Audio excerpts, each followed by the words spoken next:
my name is Ashley, aka the Aunt of Dragon. I don't know why I introduced myself like that. I know why. I did it because I need to get in the habit of introducing myself. Anyway, so last year, or maybe 2 years ago, I don't know what year it is right now, my first YouTube live pairing with someone was with Miss B, aka the Goddess of Empathy.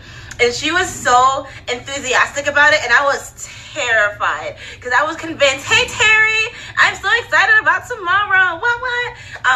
I was terrified because I was like, what if this messed up? What if I look stupid? Like, I mean, for some reason, like, I'm always intimidated by adults, even though I am an adult. Like, is that relatable? Just gonna write a message me. Yeah, message me. That's home all day. Hey, girl, hey. Good morning, Ashley. How are you? Good, how are you? I am awesome. I miss you. No, I miss you. I feel like we look alike right now. That's weird. Like we look like cousins. Yes, we have kindred spirits. Okay, so please introduce yourself for the world. Okay, just before we start real quick, I tried the Instagram thing, so I decided to do Periscope, just so you wouldn't be in a little confused. Perfect. Okay, great. So good morning, or wherever you are around the world, if it's the afternoon. My name is Miss B. I am the Goddess of Empathy. The name is for you, but the title is for me. You can just call me Miss B. I am the CEO of Empathy Empowers Coaching, where we use empathy to help people understand the direction of their lives and also to help them deal with family members who have addiction and or alcoholism in the family. So that is me, Miss B. You can just call me Miss B. So glad to be here. And how long have you been doing this for? Well, I've been working in the addictions field since '97, wow. And I come from a generational is family alcoholism and addiction in my family on both sides. So it was something that I was kind of born into, and I went to school for it. So I've worked in the field professionally for over 20 years. And personally, all my life, 40-something years old, and now just recently decided to be an entrepreneur and work on that on my own terms as a coach within the last, I want to say 6 months. I recently got my LLC, my business license. I'm so proud of myself for my business. I recently got it in April. So, I'm working on that, building the capital so I can get started with that. But I'm just so excited. So I'm an author, I am a speaker, and I am a coach and all-around entrepreneur. So you keyword that really stuck into my mind just now. You said that is generational. So could you explain that for those people who don't understand what that is, what that means?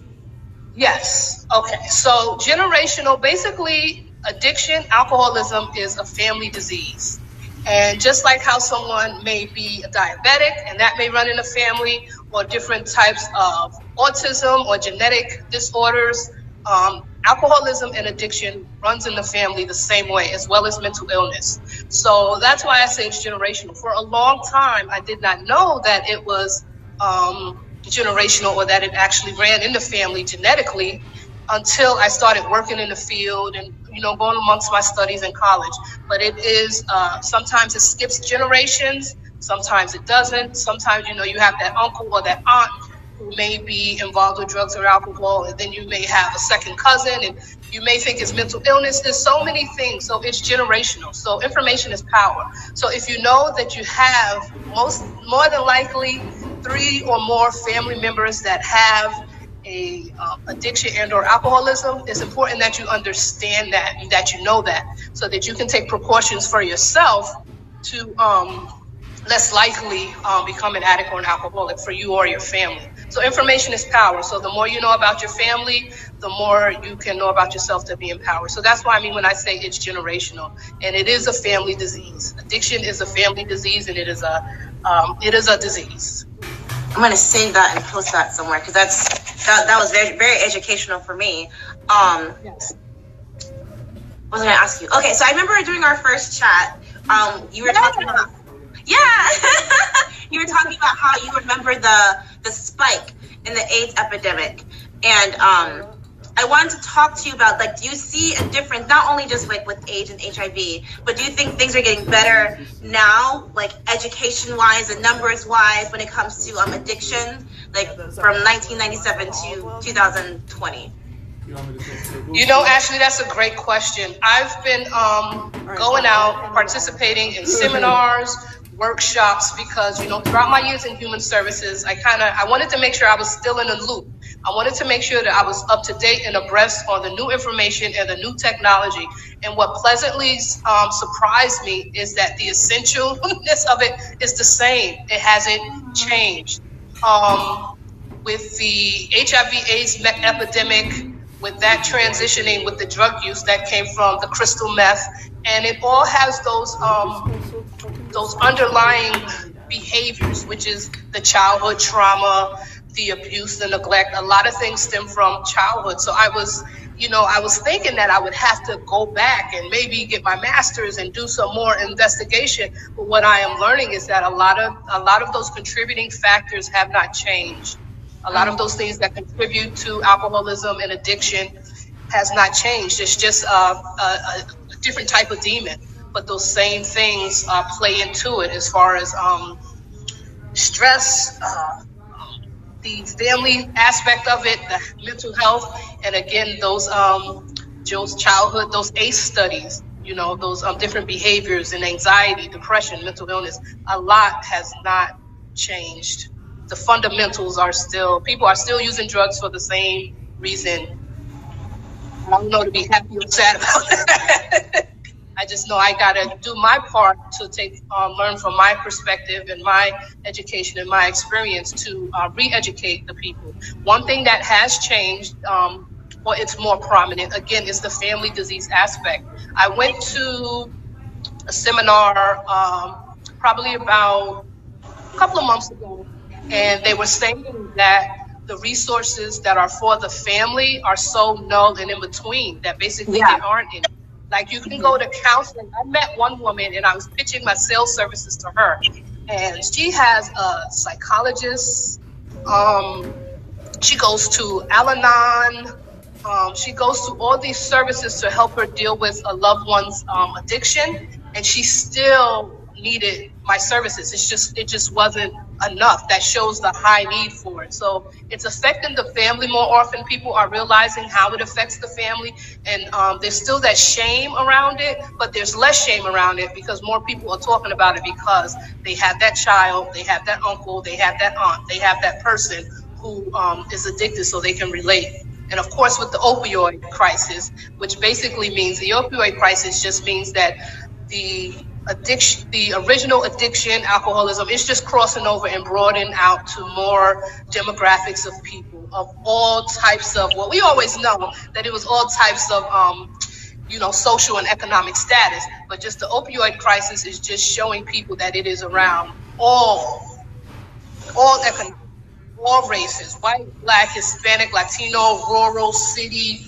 It's everywhere. So that's what the opioid crisis did. Basically, just that's put it so to funny that you say that. That's so funny that you say that, because that was literally the next thing on my mind. I tap myself when I have a question to remind myself. So I was tapping myself. I don't know if you noticed, but I was like, oh, she already said it, so I remember it. Let's talk about the opioid crisis. And yes. I was listening to something yesterday, and they said that all of these prescription medications are coming from Florida. Well, there's a lot of things that we gotta kind of pay attention to when it comes to what's being said in our media. And just because it comes across from our major media and news aspects doesn't mean it's necessarily true. I'm reading a book now, the original Rick Ross, the real Rick Ross. I'm reading his book now. And he talks about when he ran his drug empire, he was contracted through the U.S. government. So it's like, you know how people want to point the finger? Well, it's Florida, it's this, it's that. Yeah. It's not Florida, it's not one particular place. It's from it's from many places. And most people have an investment and they want to invest in what they want is they want our money. They want us to become addicted. They want us to become numb.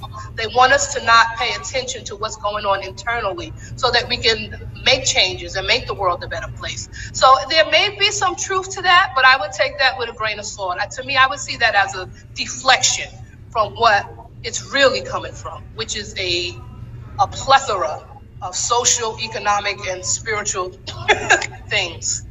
Which it could be true, but there are different types of drugs that are more prevalent in certain areas. Like again, the rural areas of upstate New York, in the rural area is the crystal meth.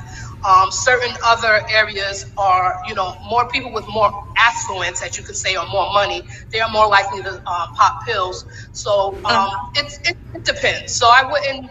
It could be true, it could not, but it's just I always check my resources and see where's this coming from and what is the who printed this article and what's their investment in it. Yeah. Well, I guess what I was listening to is specifically they're talking about cocaine. Oh yeah, that's possible. That's possible and it's plausible. That makes sense, definitely. Yeah. Very interesting. Cool. Like this getting like really heavy. So let's brighten up the mood. Yeah. So the drug industry is big business for the government. It's huge business for the government. I agree with that. Yeah. Hey girl, hey, by the way, I haven't talked to you in a while. What's my question? So you deal with a lot of heavy stuff every day, but you're always smiling. You're always so friendly. And how do you not absorb that negative energy, but not negative as in like they're trying to get you down, but it's like they have to, like, how do you stay so happy all the time, basically? That's a great question, Ashley. It's almost like a fake it till you make it. What I learned about myself is that, we all have flaws. We all have our days. Most definitely, I have my days. I am not exempt. But when I notice when something is particularly tagging at me or pulling at me, I do a lot of inward reflection. I look internally. Because a lot of times we tend to lash out and we tend to blame other people. But I do a lot of internal work. I spend a lot of time in solitude by myself, and I get a lot of answers about what's going on. So when I do that, I'm meditating a lot. I'm praying. I'm asking the universe, my spirit guides, Jesus, all those people who are here to help me. I'm asking for that guidance and I'm getting it, but I listen to my inner voice. So I do have those days. Believe me, I do have those days. But one thing that I didn't know and I noticed, because I'm a mother of one, and I always thought, I'm responsible for being a good example or a role model to this one young person. I have a young adult daughter who's about your age. And one thing that I learned just doing seminars and just meeting different people, all different types of people, is that people are watching me. I never wanted to be on the forefront. I never wanted to be a leader. I was a supportive leader. I would always support the ones who are in charge because I love supporting people in their dreams. But what I learned is that there are young women who are watching me. I had no idea even knew who I was. So I tried to I try to be as transparent and as honest as I can. And at the same time, I try to put on that bright face, and I have to tell myself, smile. And I have to do these things because people are watching. And it's not that I want to be seen, but I was watching someone. Whenever I want to do something, I look at the person who's done it. And that's how I learned how to do it. So someone's watching me right now trying to learn how to do it. So because they're watching me, I want to give them my best effort. I want to look good, I want to smell good, I want to sound good, and I want to be knowledgeable. I want to make sure that I know what I'm talking about. Yeah. So that's definitely. But I definitely, that inner reflection, that around me, I don't take on a lot of people's, because it's energy. I'm an energy person. So I watch who I'm around, and that's pretty much it. So I go through it, but I make sure that I put my best foot forward. There's a Bible verse, and I can't recall what it is, and it talks about when you're fasting. When you're fasting, it says, put oil on your face and don't look all, down and trying to, like, it's not, you got to put that best foot forward all the time. When you look good, you'll feel better. So I just try and remember that in the deepest parts of my lowness, which I go there, I try to remember to always look good and feel good for myself and for the other people that are watching me who need that example. I love that. Oh my God, there's gonna be so many clips that I'm gonna use from this interview. Oh my God, I'm so excited. Great, Ashley, great. So walk through your morning routine with us. Walk through my morning routine? Oh, Ashley, you would ask that question. My morning routine, basically, let me tell you what my morning routine used to be. It used to be, oh my God, I don't want to get up. Snooze, then go off, snooze.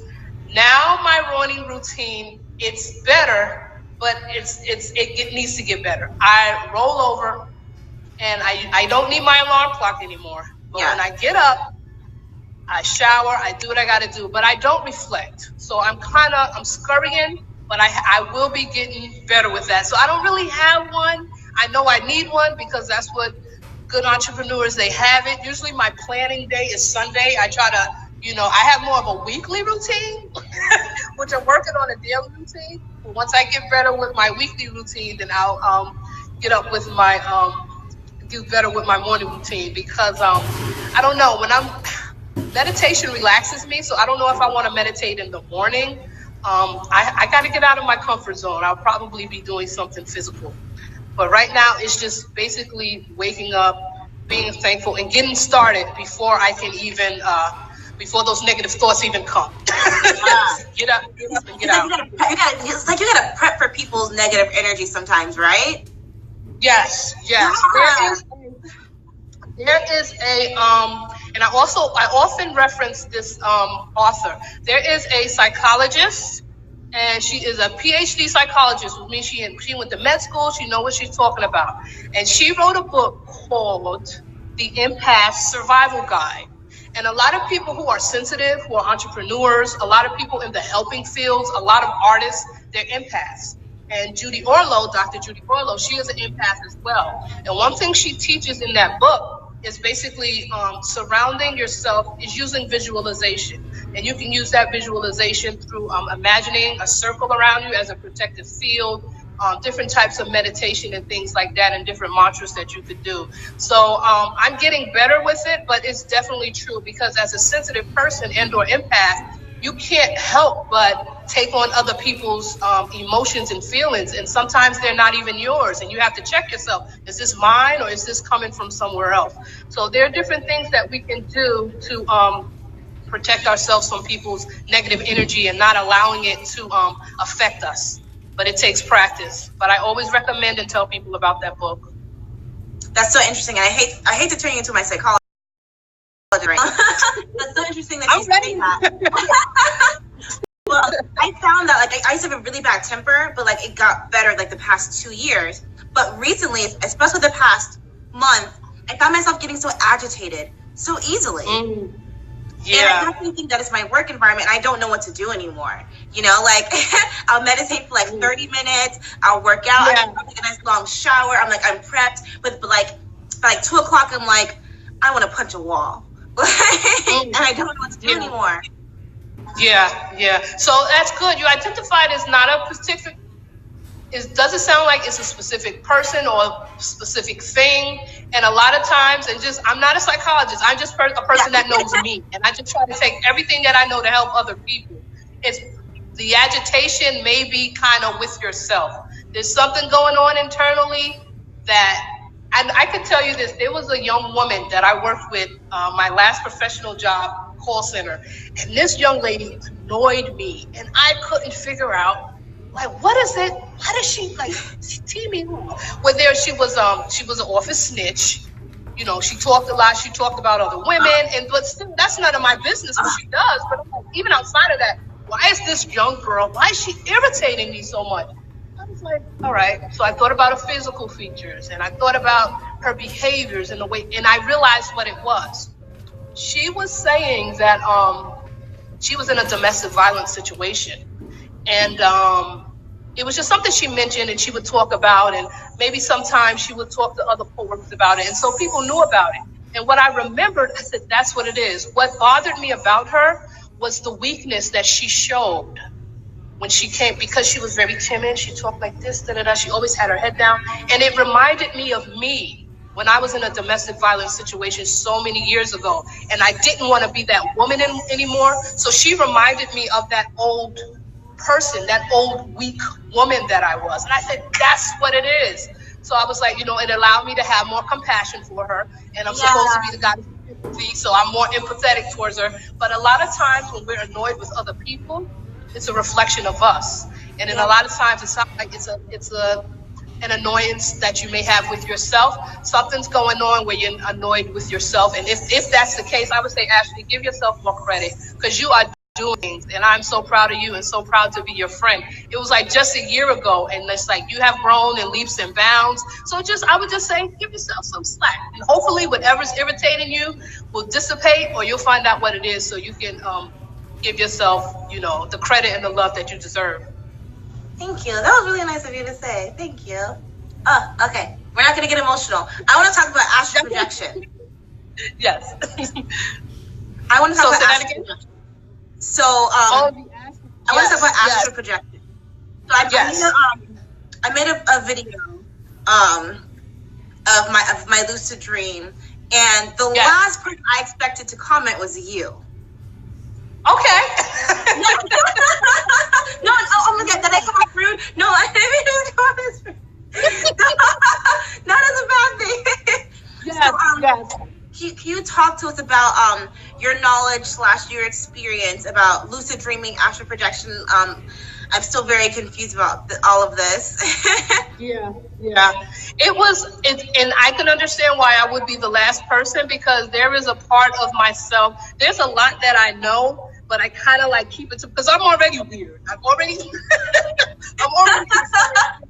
ever since I was a little kid. So I'm like, do I really want to put this out so people know how even more weird that I am? But the person was asking about help. So I just can't, if I know, I'm not going to, not say anything.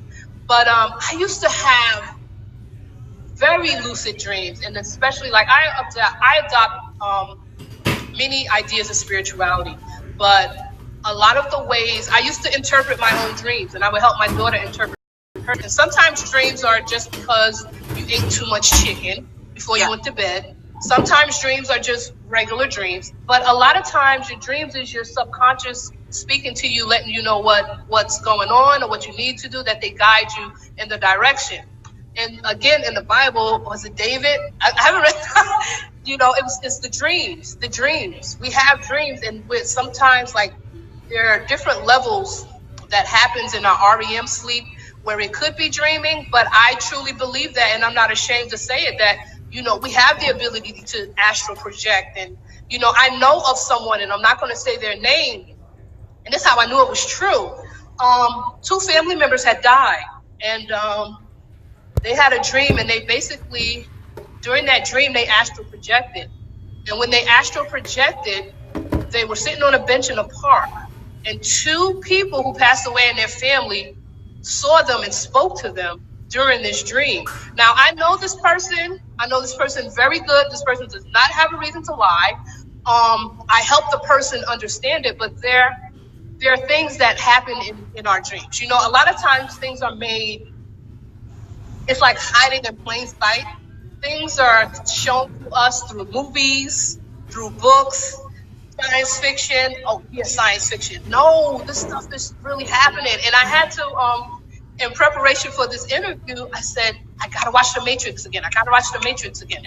Because I had to kind of bring that to fruition. A lot of these things, they happen. So I do believe that people can astral project. But at the same time, a lot of people, they kind of dive into spiritual things, and they dive into the paranormal, or maybe they're just called into it. But it's important to bring in, to do a lot of research, and to listen to yourself, and to be confident in yourself. Because we have angels. Everybody has angels. Everybody has spirit guides. And they're here to help us on our journey for this cycle of our life. But at the same time, there are other spiritual entities that are lost, and they're looking for something to attach itself. So it's very important that when we practice certain things, that we we are confident within ourselves, that we listen to ourselves, and that we follow our spirit and follow our heart. So yes, that young gentleman, he had commented on your astral projected, and I guess he saw that I was knowledgeable, and he was like, well, can you come and help me in my astral projection? I'm like, I don't do that. Like, first of all, I don't know you. Where you from? Like, it seemed like the ultimate question to ask someone, like, come help me with this thing. Like, I'm a superhero, but I'm not that super. Like, let me understand this thing. And there's nothing that I can do for him that he couldn't do for himself. There's nothing that I could do. And that's the same thing. A lot of times we look outwardly, and the answers are right inside of us.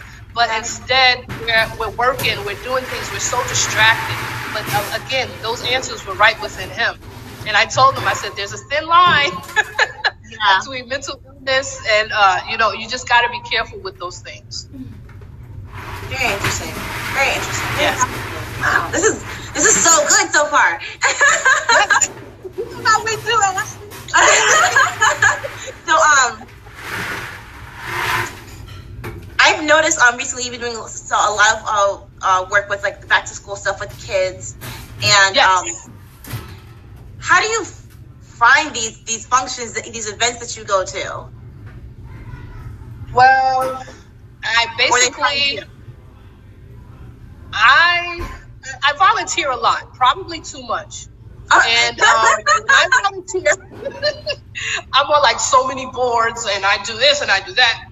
But I look for every opportunity. So I have a friend who doors has been opened up for her to do phenomenal things. And I simply asked her, how did you get to do this? How did you get to do that? And she simply said, I asked. So now, like, if I have different goals and things that I want to achieve. So in my business and give back to education, and so that's my tithing time. So every opportunity, if I meet someone like the gentleman who I work with, I volunteer with, he works at Hudson Valley, our local community college, and there is, I don't know if you're familiar with the scholarship program, EOP or HEOP. Yeah, so EOP, which is educational opportunity, it provides scholarships and aid for people in New York State who want to go to college. So when I went to college, I was an HEOP student because I went through a private college, and they helped me so much. So I wanted to give back to them. So I met the gentleman at a networking event, and he works over at HVCC. And I just said, I want to come into your students and I want to talk to them about vision boards. Can I do that? And he said yes. And he sent me an email. He was like, I booked you for August such and such at 10 o'clock. And instead of me saying, I got to work then, or let me see, I said, I'll take it. And even though I wasn't prepared as much as I like to be, it worked out smoothly. So I don't say no to certain things, but I never say no to opportunities to show myself. And a lot of people think that you have to be perfect or you have to be at a certain level to help people. You don't. You just got to be a little bit of a step ahead of them so that you can teach them. So what I did at Hudson Valley and also at Schenectady Central Middle School in Schenectady, New York, I showed them my vision board. I showed them a few clips from the Hammock Way of Life. Shout out to Janet Tangway, because I'm a certified trainer through Hammock Way of Life. I showed them a few videos about vision boards and how they work. And then I showed them my vision board, and I basically encouraged them to continue with their studies, to do a vision board because it will help. So I have my vision board here. Oh, I want to see it. You understand? All right. So I don't know how this is going to work. All right. I don't know how it's going to work, but it says author, and I finished my book. It's been 1 year. Oh, it's been a year. It says bold in business, and I am bold in business. I'm going skydiving. And let's see. In the middle, I don't know if you can see it. Because I want to be rich so that I can give. It also says public speaker, and it says life coach. So I just got that. My life coaching. And as you can see, there's pictures of money, because again, I want to be rich. I got to change my mindset. Mm-hmm. There's pictures of kitchen, because I want to build my own kitchen. And there's shoes. You know how we love shoes. And I do have a picture of me with a handsome man, but I'm still working on that one. But I made this vision board approximately, and Martin Luther King Jr. is on it. He's the ultimate dreamer. Career and life changing, women in business. So I approximately made this board, I made this board about 6 years ago. So a lot of those things are coming to pass, and they continue to come to pass. And I think I'm going to do another one. But I know it's corny. People say, oh, if you believe anything, you could be it. I can't be a tree if I imagine I'm a tree. No, it's practicality. Everything starts with the vision. Yeah. You have to start with the vision, and then you execute the plan. The vision, plan, execute. But it definitely starts with the vision. And having a vision board, it does help. It definitely does help. And I remember once I sat down with a very good friend / mentor of mine. Hey, girl, hey. And he said you have to ask for the moon, and then you'll still get the stars, but you have to ask for extreme things. I'd love to be an astronaut. Like, I don't know if I've said this before. I really, really want to be an astronaut.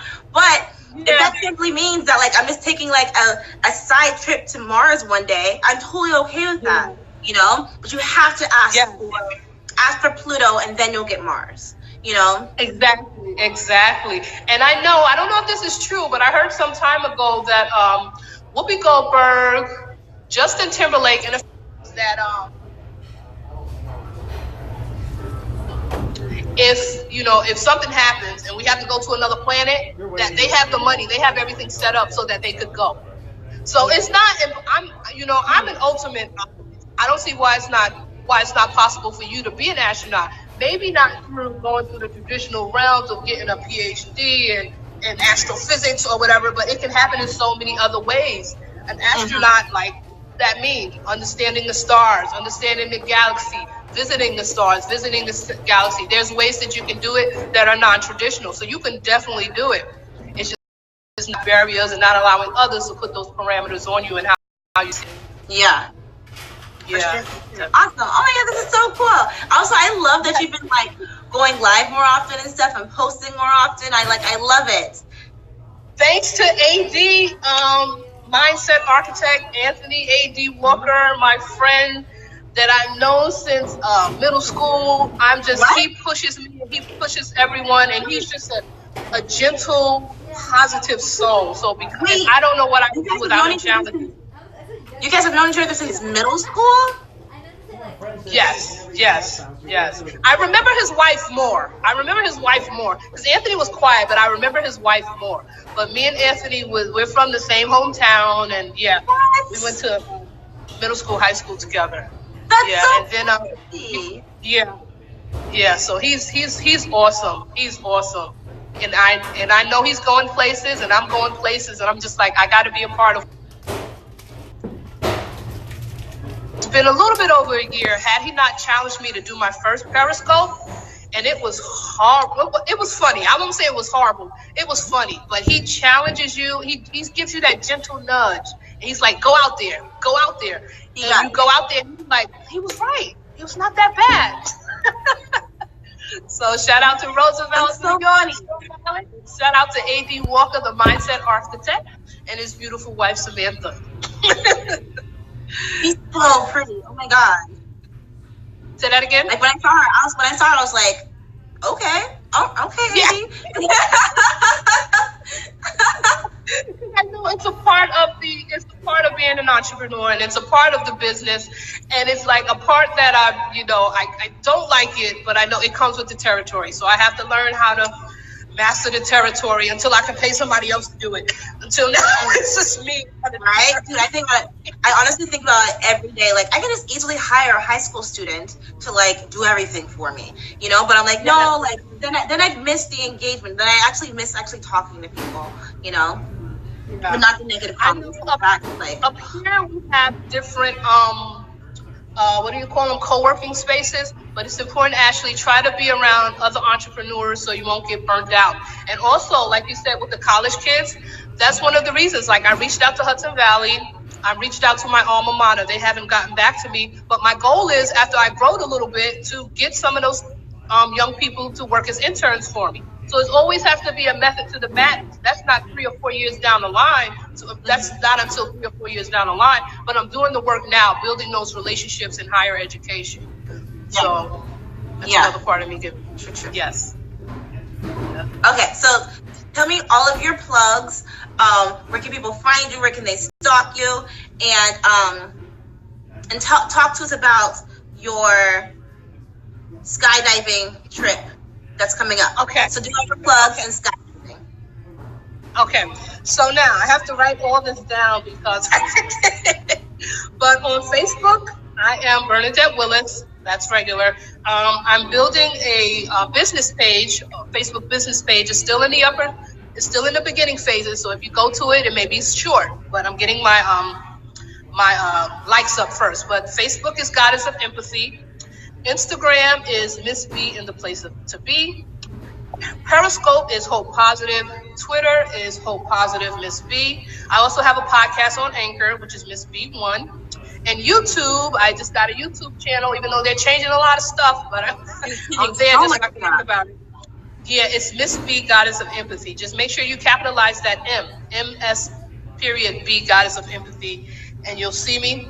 And one more plug. This is my book, Deborah's Daughter, Memoir of Perseverance Through Family Addiction. I wrote it 1 year ago. It's a memoir about my life, and I've probably sold about one book a week since it's been out. So I'm really proud about that.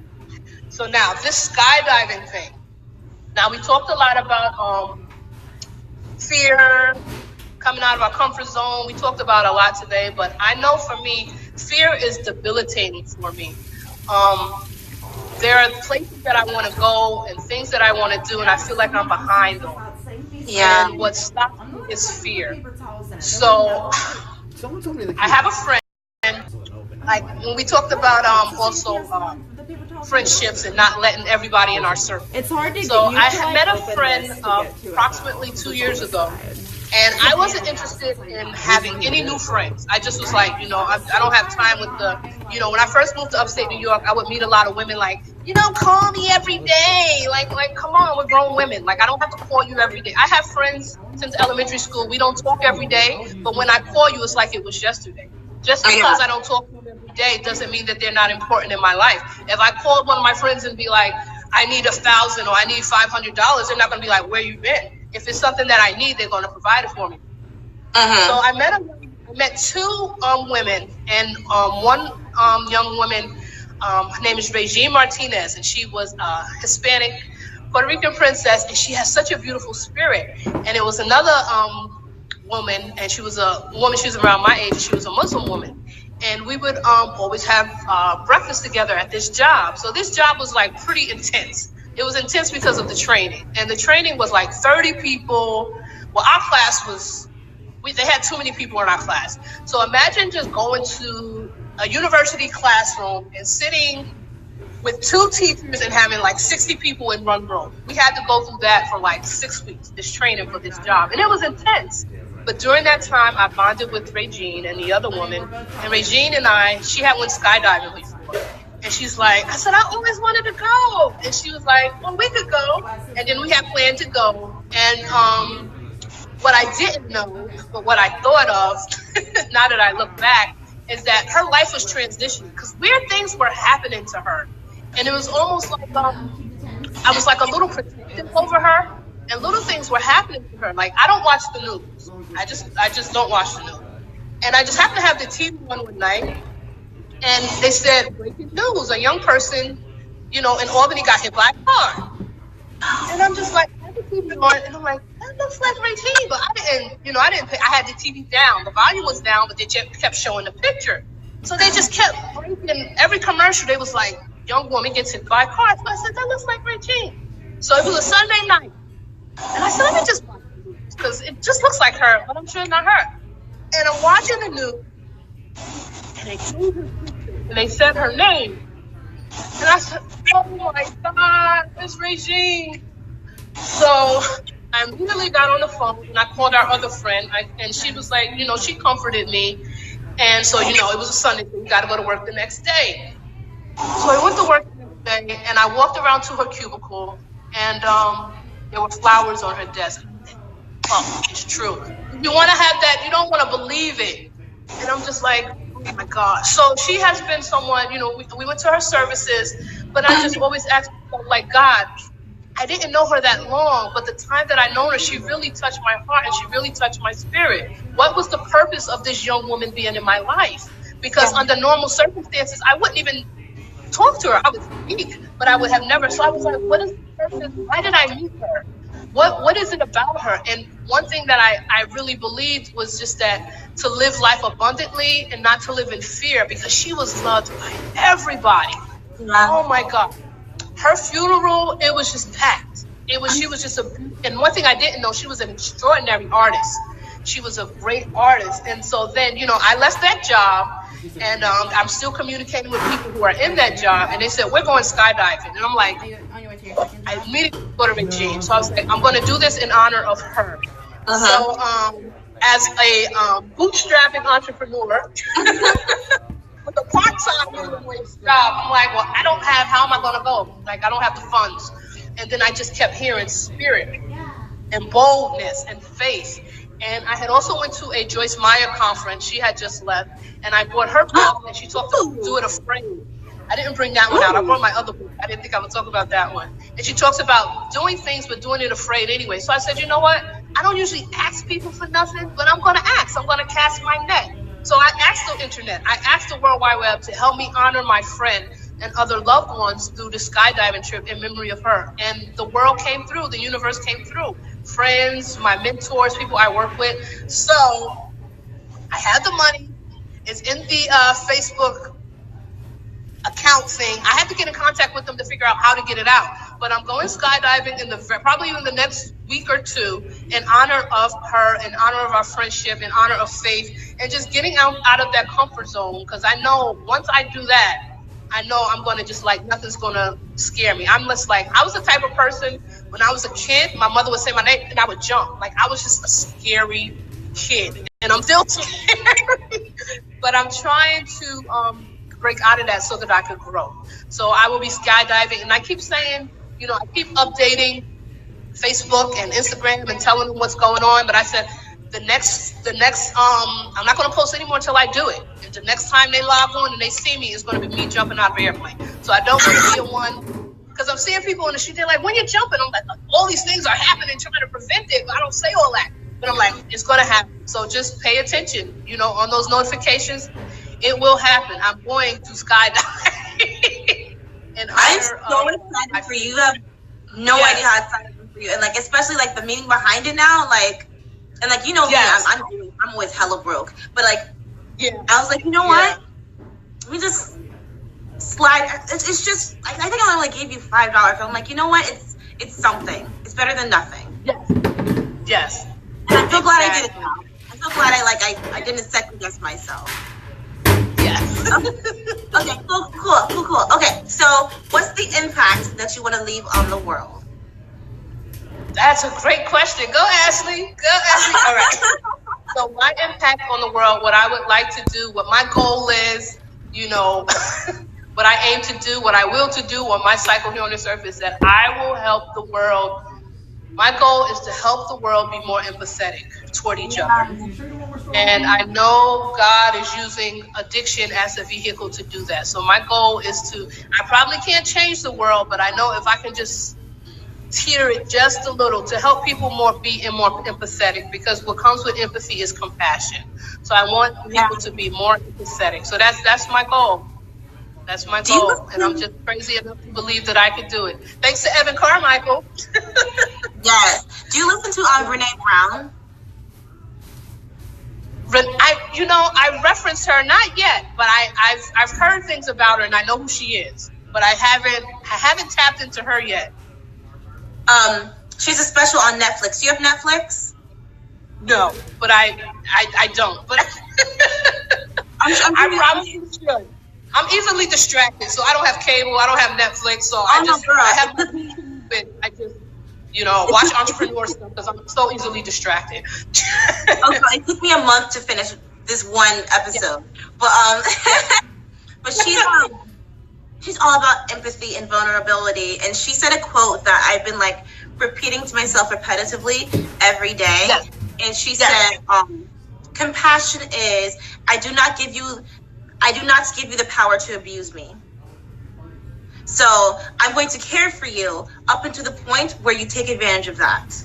So I've been trying to like, because for me, like, you have to teach people how to treat you. So if you let people treat you like a doormat, that means that they're going to treat someone else like that. So I've been trying to like, I've been trying to like balance, and I feel like I'm almost there. I'm trying to balance being kind, yet I'm not going to let you walk all over me.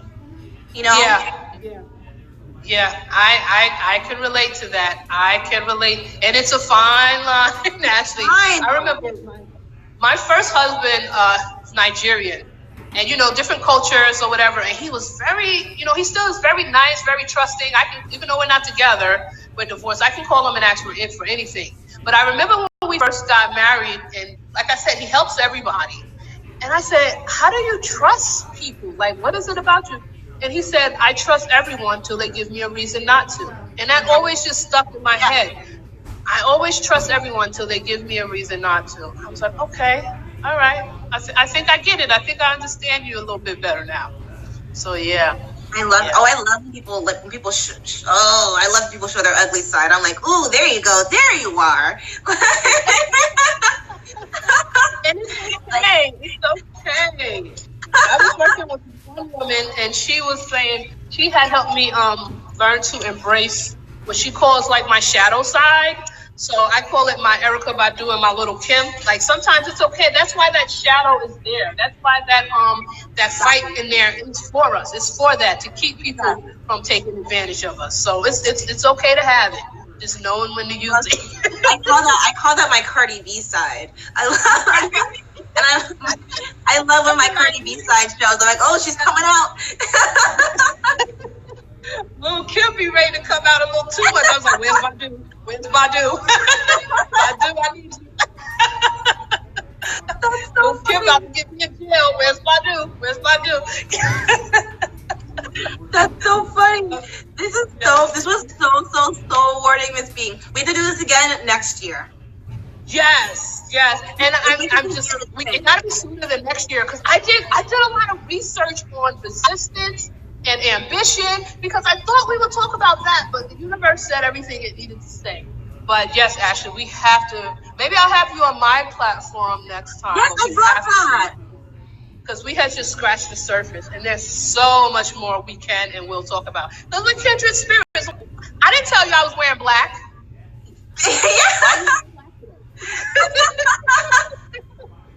Why are we both wearing black with our curly hair? I'd love to come on your podcast and talk some more. Just do that again before Christmas. Yes, definitely. Okay, cool. All right, cool. All right, so sounds like you want to close. Yes, I have to go eat. Okay. But I get it. Okay, guys, definitely check her out, Miss B, the Goddess of Empathy. You can /Hope Positive on Facebook, Instagram, Twitter, now YouTube. Until YouTube is just figuring its life out. That's totally fine. Just give them some time. And I will talk to you and see you on Monday on Social Builders Club. Yes. Awesome. I said it with hesitancy, but yes. No. All right, bye everybody. Bye, Ashley. Thank you so much. Thank you. I'll talk to you later, girl.